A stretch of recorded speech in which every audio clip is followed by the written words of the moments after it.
అంతర్జాతీయ మాదక ద్రవ్యాల నియంత్రణ దినోత్సవ కార్యక్రమానికి నాతో పాటు ముఖ్య అతిథులుగా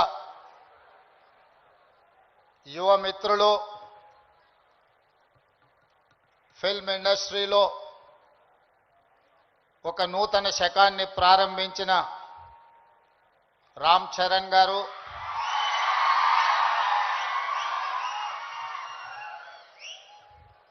అదేవిధంగా ఏ బ్యాక్గ్రౌండ్ మూవీ ఇండస్ట్రీలో లేకపోయినా కష్టపడితే రాణించవచ్చు అని నిరూపించిన మరో యువమిత్రులు విజయ్ దేవరకొండ గారు,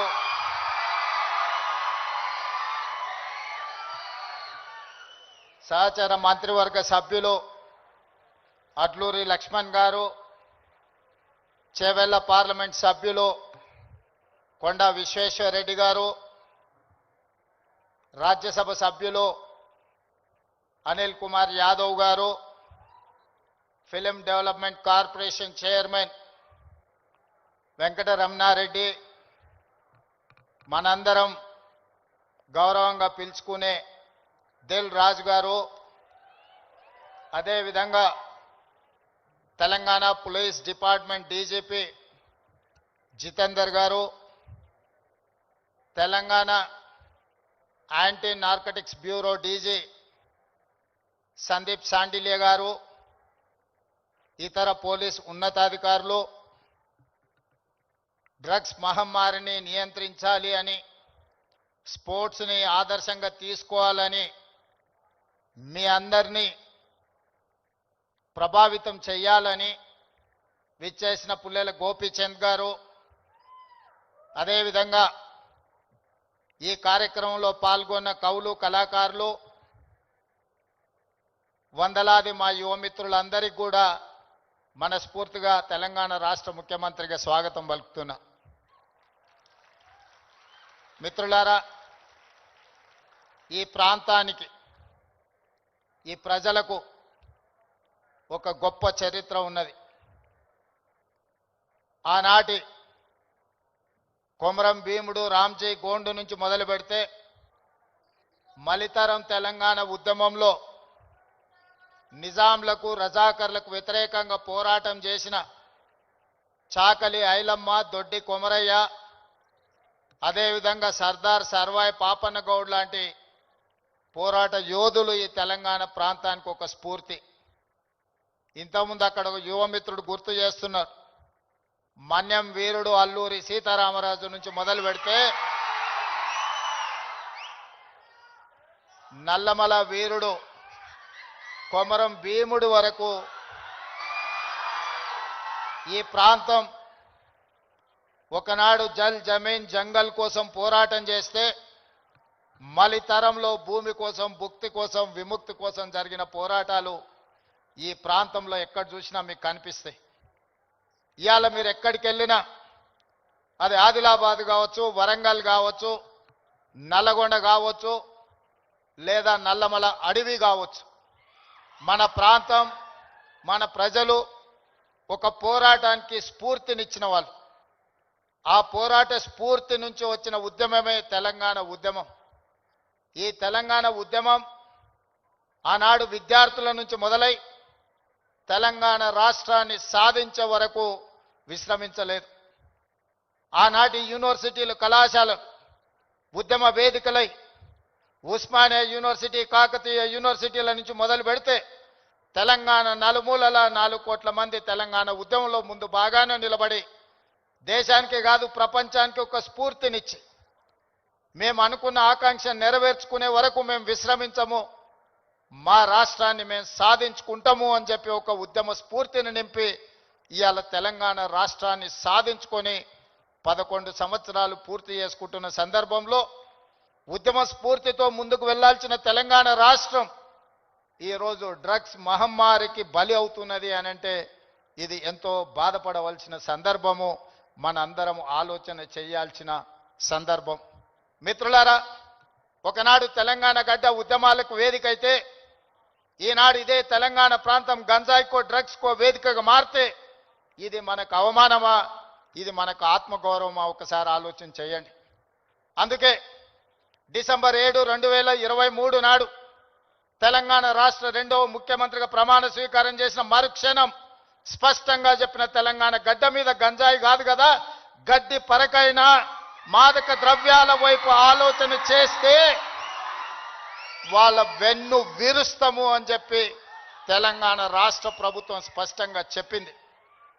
ఇవాళ మిత్రులారా, ఈ వేదిక మీద ఉన్న మేమెవరం పెద్ద పెద్ద బ్యాక్గ్రౌండ్ల నుంచి వచ్చిన వాళ్ళం కాదు. చరణ్కు బ్యాక్గ్రౌండ్ ఉంది, కానీ చరణ్ని ప్రభావితం చేసిన చిరంజీవి గారు ఏ బ్యాక్గ్రౌండ్ లేకుండా కష్టపడి కింది నుంచి ఈరోజు దేశమే గర్వించదగ్గ ఒక్క మహానటుడుగా, ఈరోజు ఒక్క మంచి మనిషిగా గుర్తింపు పొందిండు అని అంటే దాదాపుగా 50 సంవత్సరాల నిరంతర శ్రమ, కఠోరమైన దీక్షతోని వాళ్ళు రాణించగలిగినారు. వాళ్ళు కఠోరమైన కష్టాలను ఎదుర్కొని, కష్టాలు వచ్చినా, ఇబ్బందులు ఎదురైనా, అవమానాలకు లోనైనా ఏ రోజు కూడా బాధతో కుంగిపోలేదు. భయంతో మాదక ద్రవ్యాల వైపు లేకపోతే వ్యసనాల వైపు బానిసలు కాలేదు. నిటారుగా నిలబడి వాటిని ఎదుర్కొని ఈరోజు ప్రపంచానికే ఆదర్శంగా నిలబడే విధంగా ఈరోజు వాళ్ళు రాణించారు. మరి ఈనాడు మనమందరం ఆలోచన చేయాలి. ఉద్యమ స్ఫూర్తి అయిన తెలంగాణ రాష్ట్రం, ఉద్యమాలతోనే సాధించుకున్న తెలంగాణ రాష్ట్రంలో ఈరోజు పాఠశాలల నుంచి కళాశాలల వరకు, కళాశాలల నుంచి యూనివర్సిటీల వరకు విద్యార్థులు గంజాయి ప్రభావితానికో లేకపోతే డ్రగ్స్ మహమ్మారికి బలైపోతున్నారు అని అంటే మనందరం చూసుకుంటూ కూర్చుందామా? ఒకసారి ఆలోచన చేయండి. అందుకే మిత్రులారా, ఈరోజు ప్రపంచ దేశాలలో అత్యధిక జనాభా ఉన్న దేశం భారతదేశం. కానీ ఈరోజు మీరు ఆలోచన చేయండి, మొన్న జరిగిన ఒలింపిక్స్ క్రీడల్లో పుల్లెల గోపీచంద్ గారు తయారు చేసిన వాళ్ళు కాస్తో కూస్తో మెడల్స్ సాధించి, సానియా మిర్జా కావచ్చు, లేకపోతే పివి సింధు కావచ్చు, లేదా నిఖత్ జరీన్ కావచ్చు, లేకపోతే సిరాజుద్దీన్ కావచ్చు, వీళ్ళు క్రీడలలో రాణించి ఈ దేశ ప్రతిష్టను కాపాడింది. ఒకవైపు 140 కోట్ల జనాభా ఉన్న భారతదేశం ఒలింపిక్స్ లో ఒక్క గోల్డ్ మెడల్ సాధించలేదు అని అంటే ఇది ప్రపంచంలో మనకు అవమానం కాదా? ఒక్కసారి ఆలోచన చేయండి. ఈరోజు ఈ దేశంలో ఉన్న జనాభాలో 15 సంవత్సరాలు పైబడి 40 సంవత్సరాల లోపల ఉన్న యువత 68%. 140 కోట్ల జనాభాలో 68% యువత ఉన్న దేశం ప్రపంచంలో ఏకైక దేశం భారతదేశం. ఈ భారతదేశం ఒలింపిక్స్ లో ఒక గోల్డ్ మెడల్ సాధించలేదు అని అంటే మనందరం ఆలోచన చేసి ఈరోజు ఒక నిర్ణయం తీసుకోవాలి. అందుకే మిత్రులారా, ఈరోజు మీ అందరినీ వేదిక మీద నుంచి ఈడికొచ్చిన వాళ్ళు 100ల మందే ఉండొచ్చు, కానీ తెలంగాణ రాష్ట్రంలో ఉన్న లక్షలాది మంది విద్యార్థులను ఈ వేదిక మీద నుంచి నేను అడుగుతున్న మీ రేవంత్ అన్నగా, ఇది మన దేశానికి మన రాష్ట్రానికి గౌరవాన్ని తెచ్చిపెట్టేదేనా? ఈ గంజాయికి బానిసలం అయితే ఈ రోజు ఈ దేశం మనుగడ సాధిస్తుందా?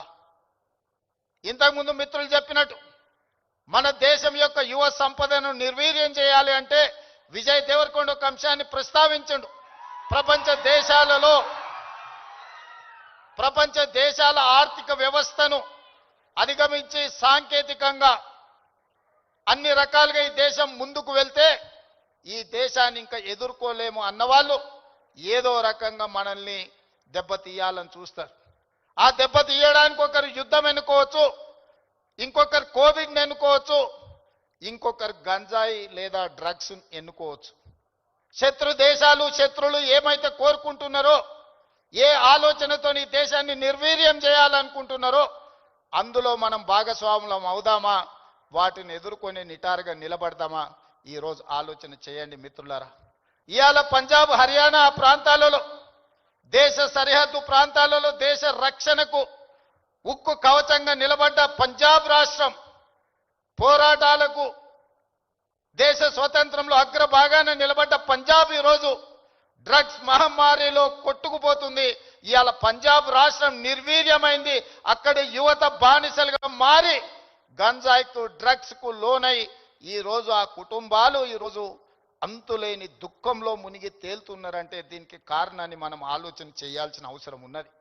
ఇవాళ ఒకనాడు యుద్ధం అంటేనే పంజాబీ వీరులు యుద్ధంలో ముందు బాగానే నిలబడి దేశాన్ని గెలిపించిన వాళ్ళు ఈరోజు మరి అలాంటి వీరులున్న పంజాబ్ రాష్ట్రం నిర్వీర్యం అయిపోయి అక్కడ యువత గంజాయి డ్రగ్స్కి బానిసలు అవుతున్నారు అని అంటే ఇది ఎంత వేగంగా మనల్ని కబలిస్తుందో ఒకసారి ఆలోచన చేయండి.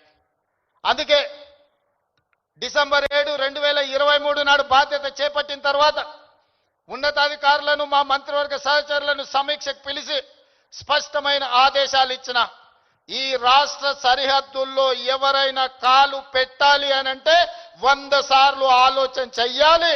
ఈ ప్రాంతంలో అడుగు పెడితే తిరిగి పోము. అది గంజాయి అయినా అది డ్రగ్స్ అయినా ఇంకే రకమైన మాదక ద్రవ్యాలు తెలంగాణ సరిహద్దులను దాటనివ్వద్దు. అవసరమైతే సరిహద్దులు దాటి వాళ్ళ వెన్ను విర్చాలి అని చెప్పి ఈరోజు నేను మా అధికారులకు ఆదేశాలు ఇచ్చిన. ఇవాళ ఈ అంతర్జాతీయ డ్రగ్స్ నియంత్రణ ఈ దినోత్సవం ఈరోజు ఈ కార్యక్రమంలో యువ మిత్రులు రామ్ చరణ్ కావచ్చు, విజయ్ దేవరకొండ కావచ్చు, వాళ్ళు ఎంత బిజీ స్కెడ్యూల్ ఉన్నా ఇవాళ మేమందరం కూడా ఇక్కడ ఎందుకు వచ్చినామంటే ఈ యువతకు ఒక స్ఫూర్తిని ఇవ్వాలి, ఈ యువతకు ఒక సందేశాన్ని ఇవ్వాలి, తెలంగాణ రాష్ట్రం దేశానికి ఆదర్శంగా నిలబడాలి అని. అదేవిధంగా మిత్రులారా, ఈరోజు తెలంగాణ రాష్ట్రం అంటే ఒక ఐటీ హబ్, ఈరోజు తెలంగాణ రాష్ట్రం అంటే ఒక ఫార్మా హబ్, ఈరోజు ఈ తెలంగాణ రాష్ట్రం మీరందరూ మనమందరం ఉండంగా ఇది ఒక గంజాయికో డ్రగ్స్కో హబ్గా మారితే మనందరము ఈరోజు విఫలమైనట్టే, తెలంగాణ రాష్ట్రానికి అన్యాయం చేసిన వాళ్ళం అవుతాం. అందుకే ఈరోజు ఏ పాలసీ లేని తెలంగాణ రాష్ట్రానికి స్పోర్ట్స్ పాలసీని తీసుకొచ్చినాం. యువతను సరైన మార్గంలో పెట్టాలి, వాళ్ళకు అవకాశాలు కల్పించాలి, వాళ్ళని అభివృద్ధి పదం వైపు నడిపించాలి. అందుకే నూతన విధానం ద్వారా యంగ్ ఇండియా స్కిల్స్ యూనివర్సిటీని తీసుకొచ్చినాం. ఈరోజు ప్రతి సంవత్సరం 1,10,000 మంది ఇంజనీరింగ్ విద్యార్థులు గ్రాడ్యుయేట్స్ అవుతుంటే 1,10,000 మందికి ఇంజనీరింగ్ పట్టాలు ఇస్తున్నాం. కానీ వాళ్ళకి సరైన సాంకేతిక పరిజ్ఞానాన్ని సరైన అనుభవాన్ని మనం అందించలేకపోతున్నాం. అందుకే ఒక పక్కన డిమాండ్ ఉంది, ఇంకొక పక్కన సప్లై ఉంది. కానీ డిమాండ్ సప్లై మధ్యలో there is an gap between demand and supply.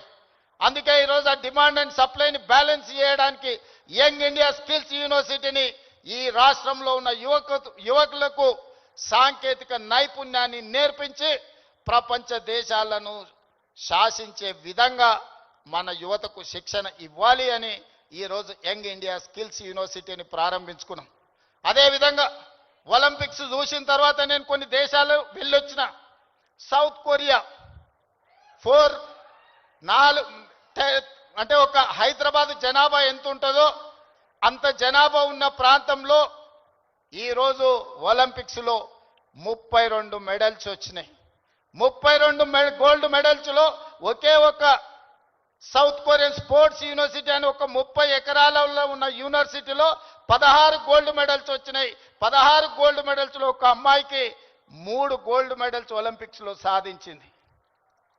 South కొరియాలో ఒక అమ్మాయి 3 గోల్డ్ మెడల్స్ సాధిస్తే 140 కోట్ల జనాభా ఉన్న భారతదేశం ఒక గోల్డ్ మెడల్ సాధించలేదంటే ఆ దేశంలో ఉన్న ఒక అమ్మాయితో 140 కోట్ల మంది మనం పోటీ పడలేకపోతున్నాము అని అంటే ఇది ఆలోచన చెయ్యాలి. అందుకే ఈరోజు వీటన్నిటిని చూసినాం.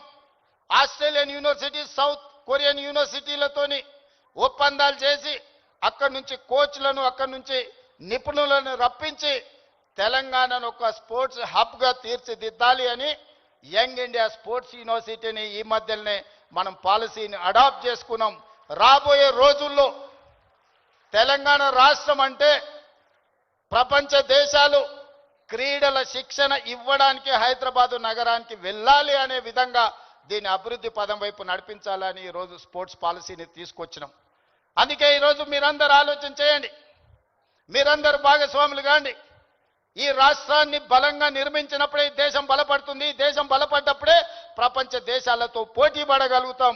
ఈ రోజు మనం అందుకే తెలంగాణ రైజింగ్ 2047 అని ఒక విజన్ డాక్యుమెంట్ను, ఒక విజన్ని మనం ఈరోజు తెచ్చుకోవాలని అనుకుంటున్నాం. ఈ విజన్లో భాగంగా క్రీడలలో రాణించడమే కాదు, ఆర్థికంగా బలపడాలి. 10 సంవత్సరాలలో $1 ట్రిలియన్ ఎకానమీకి రీచ్ అవ్వాలి. 22 సంవత్సరాలలో $3 ట్రిలియన్ ఎకానమీకి తెలంగాణ రాష్ట్రాన్ని ముందుకు తీసుకువెళ్ళాలి అని చెప్పి ఈరోజు తెలంగాణ రైజింగ్ 2047 విజన్ డాక్యుమెంట్ని మనం ప్రణాళిక చేసుకుంటున్నాం. అందుకే రాష్ట్ర ప్రభుత్వం అన్ని రకాలుగా తెలంగాణ రాష్ట్రంలో ఉండే యువతకు శిక్షణ ఇవ్వాలి, అవకాశాలు కల్పించాలి, భవిష్యత్తులో మీరు గొప్ప వాళ్ళు కావాలి అని నేను ఈ వేదిక మీద నుంచి కోరుకుంటున్నా. మీకందరికీ తెలియాల్సింది, చరణ్ స్కూల్కి వెళ్ళేటప్పుడు నాకు తెలుసు, ఆ రోజు నేను అనుకున్న చరణ్ రాణించాలి అని. ఈరోజు నేను గర్వంగా ఫీల్ అవుతున్నా. నా కళ్ళ ముందరనే స్కూల్ నుంచి కాలేజ్ నుంచి రియల్ లైఫ్ నుంచి రియల్ స్టార్ లాగా ఫిల్మ్ ఇండస్ట్రీలో రాణించి ఈరోజు RRR ద్వారా ఆస్కర్ అవార్డుని సాధించి దేశానికి ఒక గౌరవాన్ని తెచ్చిపెట్టింది. అది అంత ఆశామాసిగా వారు సాధించిన విజయం కాదు. చిరంజీవి గారి పేరుంటే మనందరం మన ఇళ్లలో జరిగే ఫంక్షన్లకు ఆహ్వానిస్తాం, కానీ ఆస్కార్ అవార్డు మనం ఇయ్యలేం. కష్టపడ్డాడు కాబట్టి, రాణించుండు కాబట్టి ఈరోజు ప్రపంచమే ఆస్కార్ అవార్డు ఇచ్చి ఒక యువమిత్రుణ్ణి గౌరవించింది. మరి దానికి కారణం కఠోరమైన దీక్ష, పట్టుదలతో ఆ రంగంలో రాణించడం. అందుకే మీ అందరికీ ఈరోజు సినిమాలలో వాళ్ళు పోషించే పాత్రలు కాదు, రియల్ వాళ్ళ లైఫ్ని ఆదర్శంగా తీసుకోండి. వాళ్ళు ఎంత కష్టపడితే ఇక్కడికి చేరుకొని ఉండొచ్చు. విజయ్, నేను అప్పుడప్పుడు చెప్తా ఉంటా మీకు అందరికీ, నల్లమల అడవులో నుంచి నేను ఇంత దూరం వచ్చా. ఒక ZPTC, MLC, MLA, MP, Congress president, ముఖ్యమంత్రి 16 సంవత్సరాలల్లా ఒక్కొక్క అడుగేసుకుంటూ 2016లో నేను మొదలుపెట్టిన ప్రయాణం 2023 తెలంగాణ రాష్ట్రానికి ముఖ్యమంత్రిగా ఈరోజు బాధ్యత చేపట్టిన. అదే నల్లమల అడవి నుంచి వచ్చిన వాడు విజయ్ దేవరకొండ. మా పక్క ఊరు పాలమూరు నుంచి ఈరోజు మీ అందరి అభిమానాన్ని సాధించిందంటే కష్టం లేకుండా, కమిట్మెంట్ లేకుంటే ఇంత దూరం రారు. వాళ్ళ నిజ జీవితాలను ఆదర్శంగా తీసుకోండి.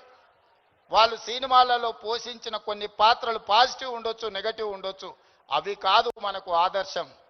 ఈరోజు రాణించాలి అంటే కష్టపడాలి అంటే కమిట్మెంట్ ఉండాలి.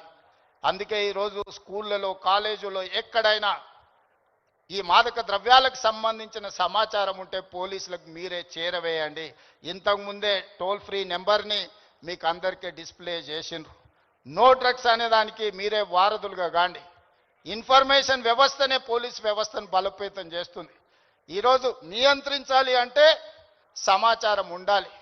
సమాచారం ఉండాలి అంటే ఆ సమాచారం కాలేజీలలో చదువుకుంటున్న విద్యార్థులు, పాఠశాలల్లో చదువుకుంటున్న విద్యార్థులు టోల్ ఫ్రీ నెంబర్కు మీరు సమాచారం అందించండి. తప్పకుండా వాటిని నియంత్రిస్తాం. ఈ వేదిక మీద నుంచి పాఠశాల, కళాశాలల యజమానులకు కూడా నేను సూచన చేస్తున్నా, రేపు మీ కళాశాలలో ఇట్లాంటి అసాంఘిక కార్యక్రమాలు జరిగితే దానికి మీరే బాధ్యత వహించాల్సి ఉంటుంది. ఎందుకంటే తల్లిదండ్రులు మీ మీద నమ్మకంతో, విశ్వాసంతో లక్షలాది రూపాయలు ఫీజులు చెల్లించి పిల్లల్ని మీ పాఠశాలలు, మీ కళాశాలలకు పంపిస్తే మీరు చదువు చెప్పడంతోనే మీ బాధ్యత అయిపోయింది అనుకుంటే కుదరదు.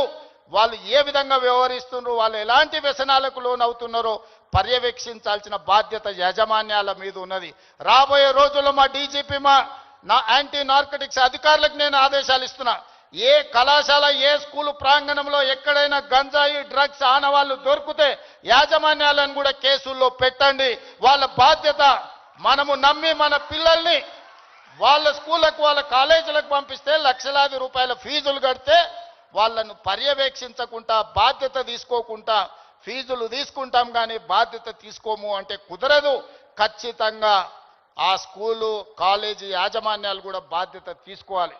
మీరు ఎట్లయితే సైన్స్, మ్యాథమెటిక్స్, ఇంగ్లీష్ చెప్పడానికి టీచర్లను పెట్టుకుంటున్నారో, మీరు ఎట్లయితే స్పోర్ట్స్ కోసం మీరు టీచర్స్ని రిక్రూట్ చేస్తున్నారో, పిల్లల బిహేవియరల్ చేంజెస్ను కూడా గమనించడానికి చైల్డ్ సైకాలజీ అవగాహన ఉన్న వాళ్ళని కూడా, ప్రొఫెషనల్స్ని మీ కాలేజీల్లో, స్కూళ్ళల్లో పెట్టుకోండి.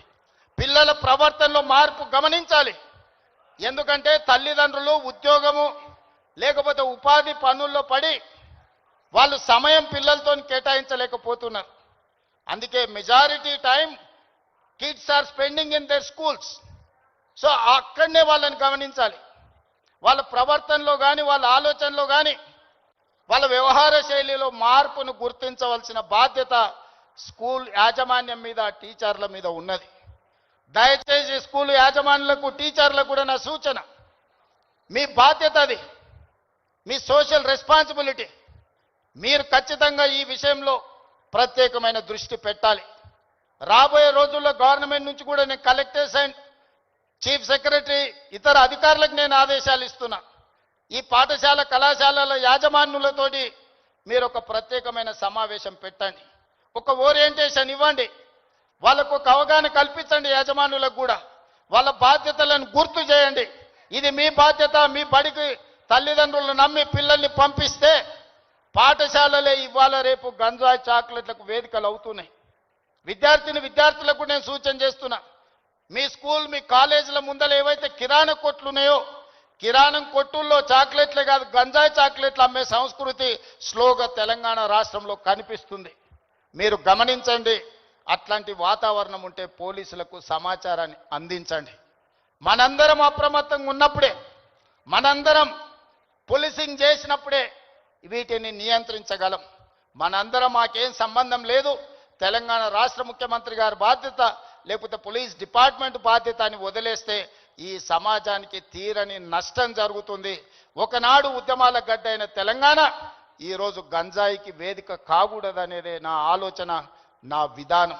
అందుకే మిత్రులారా, ఈ తెలంగాణని బలోపేతం చేసి అభివృద్ధి పదం వైపు నడిపించాలి అంటే మీరందరూ సహకరించాలి. మీరు మేము మనం కలిస్తేనే ఒక ఆరోగ్యవంతమైన తెలంగాణ, ఒక అభివృద్ధి చెందిన తెలంగాణ, ఒక ప్రపంచానికి ఆదర్శంగా నిలబడే తెలంగాణను తీర్చిదిద్దుకుందాం.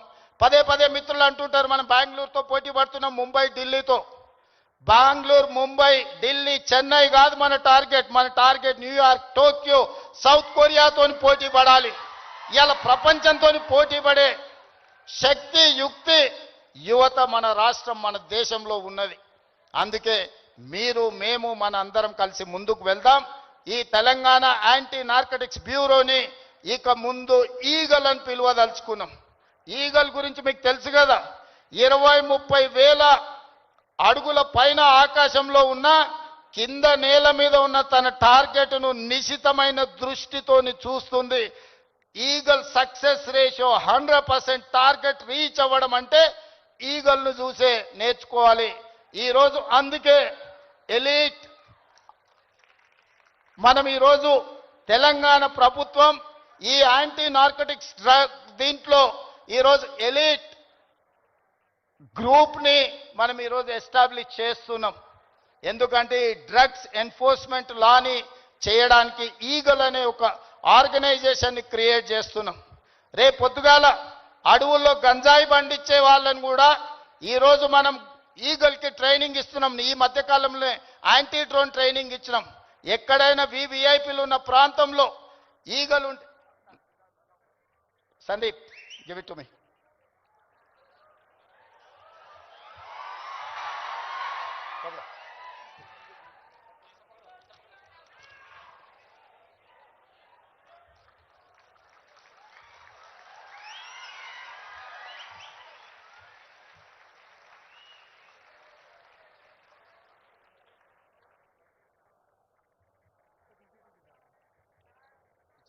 ఓకే.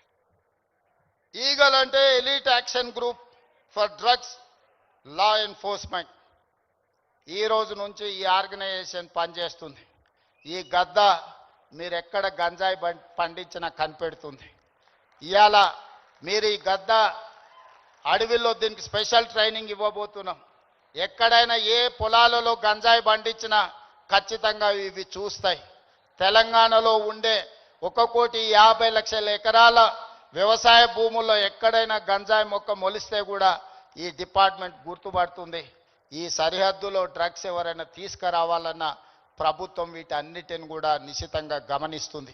అందుకే మిత్రులారా, ఈ కార్యక్రమానికి ప్రత్యేకంగా సమయం కేటాయించి తెలంగాణ రాష్ట్రంలో స్పోర్ట్స్ని ఎంకరేజ్ చేయడానికి మీకు తెలుసు, నిఖత్ జరీన్కి గ్రూప్ 1 జాబ్ డిఎస్పీ జాబ్ ఇచ్చిన బాక్సింగ్ ఛాంపియన్కి, అదేవిధంగా సిరాజుద్దీన్ క్రికెట్ వరల్డ్ కప్ సాధించిన cricket commandant group 1 police job ఇచ్చినాం.